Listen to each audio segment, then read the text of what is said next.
Selamat pagi semuanya, selamat pagi kepada Ibu Aski dan teman-teman semua. Kami dari kelompok 5 ingin mempresentasikan hasil visitasi kami dengan paper yang berjudul Pentingnya Partisipasi Warga Sekolah dalam Menjalankan Tata Sekolah di Masa Pandemi. Kelompok 5 terdiri dari teman-teman saya, yaitu Agustinus Christian, Puspita Cahyanigea, dan saya sendiri, Rutia Septen Santiara Gautam. Pergi ke pasar sambil beli pepes. Jangan lupa membeli tahu. Yuk lihat presentasi MBS sambil belajar menambah ilmu. Baiklah, sekarang saya akan mempresentasikan tujuan dari kami melakukan presentasi ini. Yang pertama, kami melihat bagaimana sebenarnya kesenjangan yang terjadi di antara kenyataan dan harapan tentang MBS dan MSDM yang telah terjadi di sebuah sekolah saat ini pada masa pandemi. Dan yang kedua, memenuhi tugas kuliah manajemen berbasis sekolah dan manajemen sumber daya manusia. Selanjutnya, saya akan memberikan identitas dari sekolah SDN Karanggan 1 yang berlokasi di Bogor. Sekolah ini telah berdiri sejak tahun 1975 dengan SK berdasarkan instruksi Presiden pada tahun 1975. Sekolah ini beralamat di Jalan Karanggan nomor 155, Karanggan, Kecamatan Gunung Putri, Kabupaten Bogor, Provinsi Jawa Barat. Jumlah warga sekolah SDN 1 Karanggan ini adalah berjumlah sekitar 18 orang. Nah, satu orang Kepsek, yang 16 orang guru, satu guru sudah PNS, 15 lagi belum, guru honorer. Jumlah siswanya 375 siswa dan satu orang pegawai yang membantu untuk menjaga keamanan sekolah.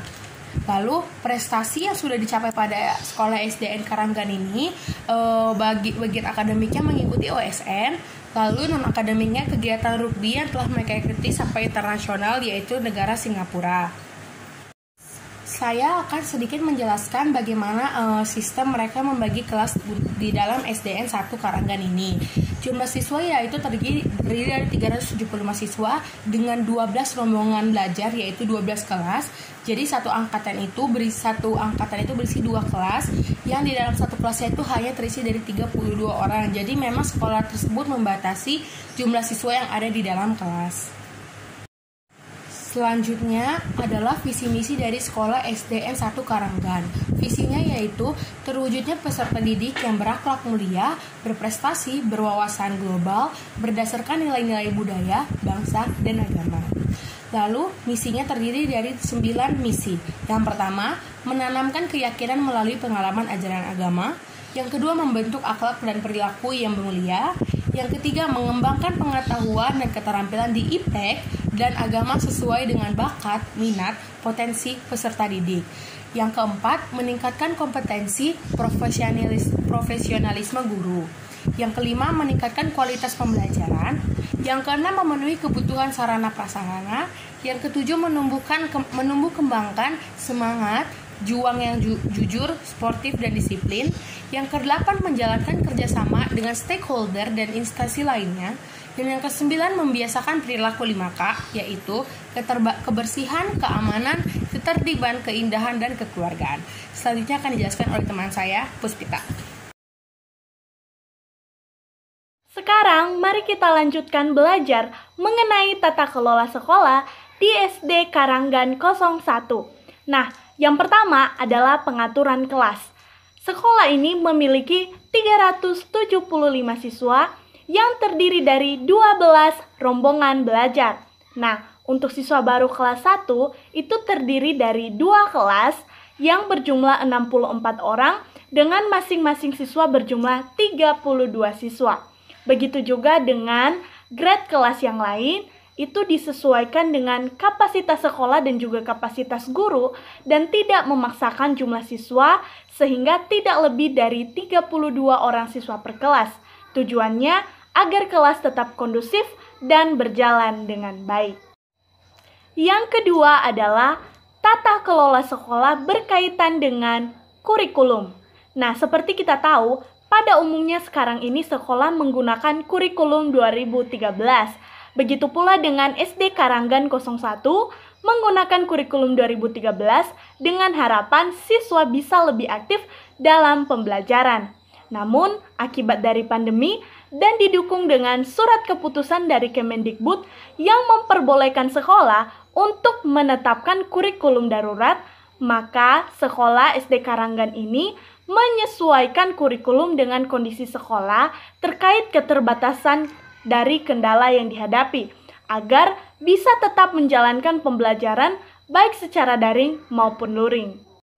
Yang ketiga, kita akan belajar tata kelola sekolah berkaitan dengan kegiatan kesiswaan. Akibat dari pandemi memang tidak bisa dipungkiri bahwa banyak kegiatan yang tersendat, ditunda atau bahkan dibatalkan.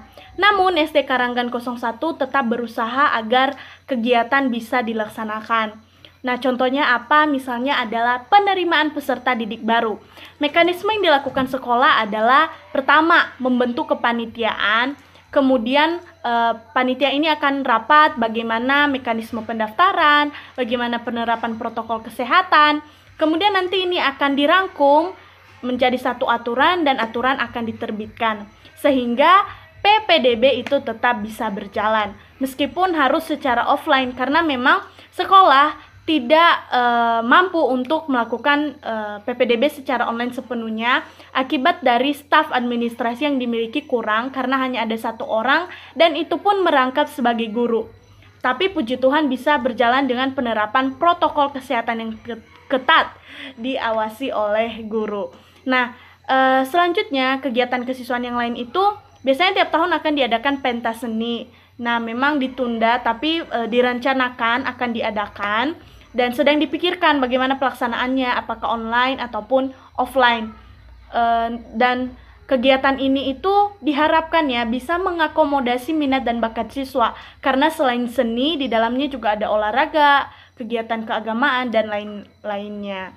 Kemudian kegiatan kesiswaan berkaitan dengan pembelajaran daring itu sudah dibahas oleh teman saya di bagian proses. Yang keempat, kita akan belajar mengenai tata kelola sekolah berkaitan dengan manajemen hubungan dengan masyarakat. Nah, masyarakat di sini tidak lain dan tidak bukan adalah orang tua siswa sendiri. Nah, di tengah pandemi ini sekolah sangat menekankan yang namanya koordinasi dan komunikasi dengan orang tua agar segala hal baik kegiatan, informasi ataupun lainnya itu bisa tersalurkan dengan tepat. Nah, berkaitan dengan manajemen hubungan dengan masyarakat ini sekolah sendiri berstrategi dengan melakukan hubungan dengan mitra sekolah dan itu pastinya adalah komite sekolah dan juga komite kelas. Nah, sekolah itu membentuk komite kelas yang mana setiap kelas itu punya kepengurusannya sendiri. Nah, ini itu komite kelas nanti yang akan menyalurkan informasi yang guru ataupun sekolah ingin sampaikan kepada orang tua murid dan juga murid itu sendiri. Jadi istilahnya komite sekolah itu adalah induknya dan komite kelas ini adalah cabang sebagai perpanjangan tangan agar bisa menjangkau pihak-pihak warga sekolah yang terkait. Terakhir, yang kelima, kita akan melihat bagaimana tata kelola sekolah berkaitan dengan monitoring dan juga evaluasi. Nah, dari segi kerjasama tim atau teamwork, menurut kepala sekolah sudah berjalan dengan efektif. Meskipun memang pasti ada kendala karena ada kekurangan kalau harus berkomunikasi secara online. Namun sejauh ini guru-guru dapat berkoordinasi dengan baik sehingga mampu menyajikan pembelajaran dengan baik pula. Namun yang namanya monitoring dan juga evaluasi tetap dilaksanakan. Manajemen yang dilakukan sekolah adalah guru-guru itu datang ke sekolah setiap hari. Namun di setiap harinya tidak semua guru itu datang. Jadi guru dibagi dalam 2 kelompok. Nah, kelompok 1 masuk di hari Senin, kelompok 2 masuk di hari Selasa, kelompok 1 masuk lagi di hari Rabu, begitu seterusnya dilakukan bergantian. Tujuannya apa? Tujuannya agar kepala sekolah itu bisa memonitoring kegiatan belajar mengajar, baik daring maupun luring, dan menilai apakah KBM itu berlangsung dengan baik. Nah, selain itu, kepala sekolah juga menilai dari laporan pembelajaran serta keluhan-keluhan yang berasal dari orang tua untuk melakukan penilaian terkait kinerja sekolah dan juga guru yang bersangkutan dengan pembelajaran. Nah, kalau untuk evaluasi sendiri, ini berkaitan erat dengan tindakan juga yang akan diambil. Evaluasi itu dilakukan dengan rapat rutin yang diadakan sebulan sekali. Jadi di sini guru-guru juga bisa berbagi terkait teknik dan cara mengajar serta kendala yang dihadapi agar guru-guru yang lain juga bisa belajar dan di sini mereka akan mencoba merapatkan tindakan apa yang bagus untuk dilakukan. Dan sejauh ini sudah berjalan dengan baik, jadi monitoring setiap hari dan evaluasi sebulan sekali. Dan ketika ada hal-hal urgent yang memang harus dirapatkan dan dicari jalan keluar, maka diadakan rapat non-struktural atau rapat dadakan untuk mencari jalan keluarnya. Selanjutnya kita akan masuk ke dalam ranah input yang dimiliki oleh sekolah. Nah, input yang dimiliki sekolah ini ada berbagai macam, seperti jumlah siswa yang banyak, yaitu jumlah siswa yang sudah lebih dari 300 orang, lebih tepatnya 375 siswa. Lalu juga ketersediaan sarana dan prasarananya. Sekolah ini memiliki ruang kelas yang cukup banyak, dan juga di ruang kelas ini fasilitasnya cukup lengkap, walaupun fasilitas elektronik seperti proyektor dan juga layar LCD mungkin kurang memadai, tapi dengan inovasi yang dilakukan oleh guru melalui pembelajaran itu bisa diatasi dengan baik. Input selanjutnya adalah hubungan yang baik dengan pihak eksternal. Sekolah memiliki hubungan yang cukup baik dengan beberapa pihak eksternal, termasuk ada salah satu perusahaan yang bekerja sama.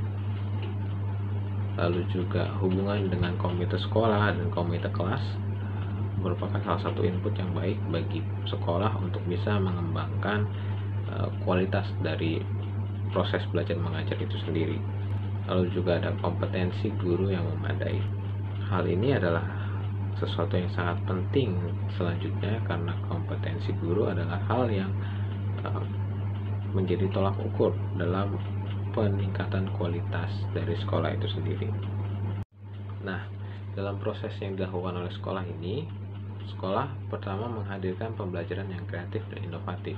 Dalam masa pandemi ini, memang sulit untuk menghadirkan pembelajaran secara online atau daring yang sangat kreatif dan inovatif. Namun, sekolah akhirnya memutar otak sehingga bisa menghadirkan pembelajaran yang lebih menekankan bagaimana memberikan pemahaman yang lebih kepada para siswa-siswa, yaitu dengan cara membentuk kelompok belajar. Nah, melalui kelompok belajar tersebut, para siswa akan didatangi oleh guru-guru di rumah-rumah, sehingga para siswa dapat belajar dengan baik dan juga didampingi oleh guru dan mendapatkan pemahaman yang lebih baik lagi. Selanjutnya adalah menjalin kerjasama dengan pihak eksternal sekolah. Seperti yang dijelaskan sebelumnya, bahwa pihak eksternal ini salah satunya adalah perusahaan Jagorawi Gulf Country, di mana mereka bekerja sama dengan perusahaan tersebut untuk mengembangkan kemampuan dari siswa-siswa yang akhirnya bisa memperoleh beasiswa di bidang olahraga. Lalu juga ada di komite sekolah dan juga komite kelas, hubungan ini dijaga agar evaluasi pembelajaran dan juga pengawasan dari pembelajaran oleh orang tua murid dapat terus berlangsung, sehingga sekolah bisa terus mengevaluasi dirinya untuk peningkatan dari kualitas pengajaran itu sendiri. Kemudian ada mengadakan kegiatan-kegiatan pendukung minat dan bakat siswa. Mungkin selama pandemi ini banyak sekali kegiatan-kegiatan yang harus ditiadakan. Namun sebelum pandemi, sekolah rutin mengadakan festival kesenian, lalu juga ekstrakurikuler sangat aktif, baik itu dari taekwondo, silat, dan juga beberapa ekstrakurikuler lainnya seperti pramuka dan juga paskibra, sehingga bisa meningkatkan kegiatan siswa di luar kelas yang mendukung untuk minat dan bakatnya. Dan tentu saja ada olahraga yang berkaitan dengan kerjasama eksternal sekolah SD Karangan 01 ini, di mana kerjasama itu membuat siswa bisa berlatih ataupun terjun dalam olahraga rugby yang dibiayai langsung oleh perusahaan Jagorawi Gulf Country. Lalu juga ada mendorong warga sekolah untuk berpartisipasi dalam berbagai perlombaan, entah itu tingkat gugus di kecamatan, kabupaten, hingga tingkat nasional bahkan internasional itu sendiri. Nah, dalam output yang dihasilkan oleh sekolah, berdasarkan proses dan input yang telah dimanfaatkan, itu sekolah mampu lolos ke berbagai perlombaan akademik dan non-akademik, seperti juara olimpiade siswa nasional dalam berbagai cabang olahraga. Seperti yang saya jelaskan sebelumnya, bahwa ada cabang silat dan juga taekwondo yang diikuti oleh sekolah sebagai ekstrakurikuler. Lalu juga ada bidang akademik seperti bidang bahasa Inggris dan beberapa olimpiade siswa nasional lainnya yang diikuti. Yang keempat, sekolah mengirimkan siswa dalam program beasiswa olahraga rugby, sehingga mengikuti kompetisi nasional dan internasional. Nah, ini merupakan hasil atau buah kerjasama antara sekolah SDN Karanggan 01 dengan perusahaan Jagorawi Golf Country, di mana perusahaan tersebut memberikan beasiswa kepada siswa-siswa di SD Karanggan 01 untuk bisa masuk ke dalam klub Jakarta Komodos Rugby Football Club, yang dimana akhirnya siswa-siswa tersebut bisa dibawa oleh klub tersebut mewakili nama Indonesia di kompetisi internasional rugby kelompok umur 10 tahun di Singapura. Kita sampai kepada kesimpulan dan saran. Nah, setelah melalui hasil visitasi dan juga pengamatan, kami menyimpulkan bahwa sekolah SD Karanggan 01 ini sudah memiliki sistem manajemen yang cukup baik. Namun, sistem ini hanya berlaku saat situasi pada masa normal. Kami beranggapan bahwa sistem ini tidak bisa berjalan dengan baik saat kondisi pandemi yang menyebabkan banyak terjadi kendala-kendala, dan juga itu diakui oleh kepala sekolah sendiri bahwa ia sebagai manajemen tertinggi mengalami kesulitan untuk mengatur sekolah pada masa pandemi karena kurangnya sumber daya untuk membantu agar kegiatan belajar mengajar tetap berlangsung dengan baik dan inovatif. Beberapa langkah mungkin sudah dilakukan, namun masih kurang membantu, seperti kegiatan belajar kelompok di rumah-rumah siswa yang guru langsung hadir. Itu salah satu caranya, namun itu dinilai tetap kurang membantu. Oleh karena itu, kami berpikir bahwa salah satu jalan keluar bagi sekolah yang terbaik adalah untuk merekrut pegawai baru atau tenaga sumber daya yang bisa diperbantukan agar bisa membantu dalam tugas sebagai operator ataupun pengembangan dari kurikulum itu sendiri, sehingga guru-guru dapat dibantu oleh pegawai tersebut dalam mengembangkan pembelajaran yang inovatif di masa pandemi ini. Terakhir adalah wawasan Kristen Alkitabiah. Nah, teman-teman, kita mau melihat makna apa yang bisa kita peroleh dari laporan observasi kali ini. Dari Galatia 6 ayat 2, kita belajar tentang bertolong-tolong dalam menanggung beban. Keadaan pandemi sekarang ini memang menjadi satu tantangan. Kegiatan sekolah banyak mengalami perubahan. Pembelajaran daring harus disesuaikan, kemudian kurikulumnya bagaimana, kegiatan-kegiatan yang lain. Nah, itu tidak akan bisa tercapai jika hanya satu orang yang bekerja. Oleh karena itu, ini merupakan tanggung jawab seluruh warga sekolah, baik itu guru, kepala sekolah, staf, orang tua, hingga kepada siswanya. Semua harus berpartisipasi aktif, saling tolong-menolong dalam mengerjakannya sesuai peran dan tanggung jawab masing-masing. Baiklah, sekian presentasi dari kelompok kami. Kami ucapkan terima kasih. Tuhan memberkati. Selamat siang.